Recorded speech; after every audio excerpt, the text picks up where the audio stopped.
এই বিয়ে বাড়িটা ছিল বুবাইয়ের বন্ধুর দাদার বিয়ে বাড়ি। আমাদেরও খুবই ভালো বন্ধু ছিল, দাদা তো কি হয়েছে। তো চলো ভিতরে যাই। প্রথমে গেটটা তো দেখলে কতটা সুন্দর করেছে, আর ঢুকতে এরকম রেড কার্পেট দিয়েছিল, আর ওখানে একটা গণেশ ঠাকুর সুন্দরভাবে রাখা ছিল।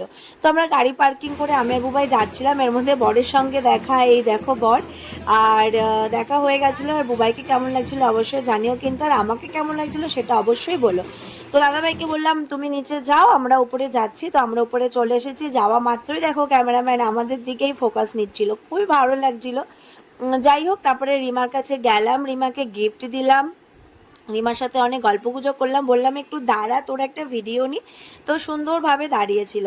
তারপরে এখানে স্টার্টার ছিল, চলে গেছিলাম। তো গিয়ে দেখছিলাম কি কি খাওয়া যায়। তো ওখানে কাবাব ছিল, গিয়ে আগে কাবাবের মধ্যে হামলে পড়েছি, কারণ ফুচকা কফি এগুলো তো খাই। তো কাবাব ছিল, পনির টিক্কা বা যা হোক সামথিং কিছু একটা ছিল। তো সেটা আমরা দাঁড়িয়ে দাঁড়িয়ে খাচ্ছিলাম।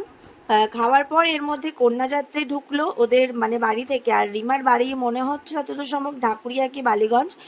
আর ওর বিয়ে হয়েছে নন্দন, সোনারপুর নন্দন। তো এখানে সব কন্যাযাত্রীটা অনেক রাতে এসেছিলো, আমরাও অনেক রাতে পৌঁছেছিলাম। তো এখানে এসে ওরা ছিল। তো এখানে ফটোশ্যুট হচ্ছিল, অনেক লোকজন ভর্তি হয়ে গেছিলো। আর যতবারই এদের বিয়ে দেখি ততবারই আমার কথা মনে পড়ে যায়। তারপরে বুবার এখানে অনেক বন্ধুবান্ধব ছিল, তাদের সবার সঙ্গে দেখা হচ্ছিল, সবার সঙ্গে দাঁড়িয়ে দাঁড়িয়ে গল্প করছিল। আর এইভাবে আমি আরও দুজন মিলে ঘুরে ঘুরে বেড়াচ্ছিলাম। তারপরে দুজনে মিলে স্টার্টার খেলাম। খাওয়ার পর এখানে দেখো মোটামুটি শেষ, অনেকটা রাত যেহেতু হয়ে গেছে তো শেষ তো হবেই। তারপরে চলে গেছিলাম খেতে, খাওয়ার জায়গাটা ভর্তি ছিল, অনেক কষ্টে আমরা পেলাম।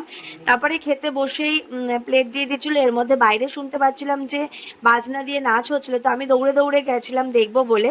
আর এখানে দাদা ভাই, রিমা সবাই মিলে, ওদের ফ্যামিলি সবাই মিলে নাচ করছিলো। যেহেতু আমরা খেতে বসেছিলাম সেই জন্য আমরা নাচ করতে যেতে পারিনি। নাচতে তো খুবই ইচ্ছে করছিল, ওখানে দাঁড়িয়ে দাঁড়িয়ে আমি একটুখানি ভিডিও করছিলাম। আর দাদাভাই আমাকে দেখতে পেয়ে বলছে আয় আয় তাড়াতাড়ি আয় নাচ করবে। আমি বললাম দাদাভাই আমরা সবে মাত্র খেতে বসেছি। তো দাদাভাই আর রিমা বুবাইয়ের উপর খুব রেগে গেছে যে কেন তাড়াতাড়ি তোরা খেতে বসলি, একটুখানি নাচ কোদা করতাম সেই জন্য। আর কি করব। তো দাঁড়িয়ে দাঁড়িয়ে ওদের কিছুক্ষণ নাচ দেখলাম, নাচ দেখার পর নাচ কন্টিনিউ হচ্ছিল। আমরা চলে গেলাম খেতে। খাবার খুবই ভালো ছিল, খুবই ভীষণ টেস্টি টেস্টি খাবার ছিল।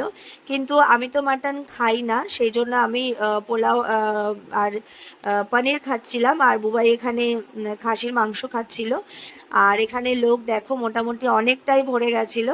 আর বুবাই দেখো ও একদম মন ভরে মাটন খাচ্ছিল, আর আমি দেখো কত খাবার নষ্ট করেছি কারণ আমি খেতে পারিনি।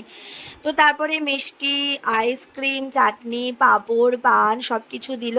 দেওয়ার পরে একটুখানি দুজনকে দেখলাম ভিডিওতে যে সব মেকআপ ঠিকঠাক আছে কি না।